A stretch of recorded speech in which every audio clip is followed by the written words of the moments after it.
Questo carisma, io parlo tanto di amore, ma è stato un carisma di luce. Mi ha fatto vedere, in un momento importante della nostra vita, all'inizio, era la festa di Cristo Re, mi ricordo, e c'era scritto nella messa, chiedete e vi darò in eredità tutte le genti. Ricordo che noi sentivamo già, io dicevo ai miei compagni, arriveremo in tutto il mondo, e adesso ci siamo, e abbiamo pregato lì, insieme, di poter essere strumenti per portare questo spirito d'amore e di luce in tutto il mondo.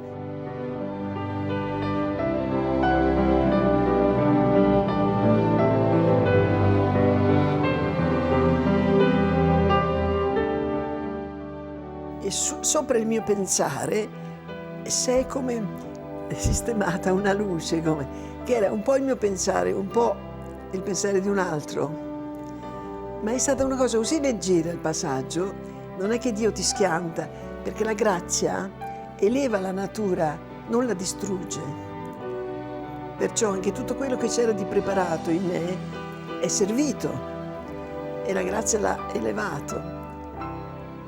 Non è che io spavento, no. Normalmente mi dicono qualche volta chissà che responsabilità, non sento nessuna responsabilità perché le ha Lui.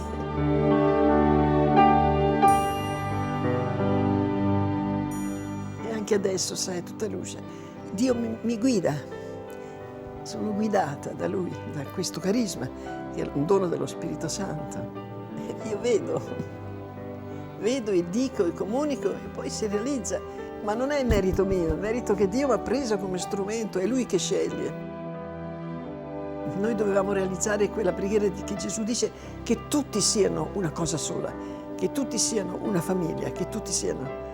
E si sta realizzando. Naturalmente quando io sarò nell'altra vita, gli altri porteranno avanti.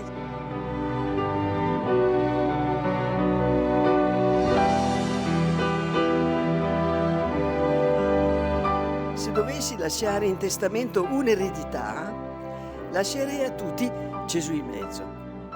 Amatevi a vicenda come Gesù ci ha amati, siate pronti a morire l'uno per l'altro, siate una famiglia. Questo direi, basta, è tutto qua.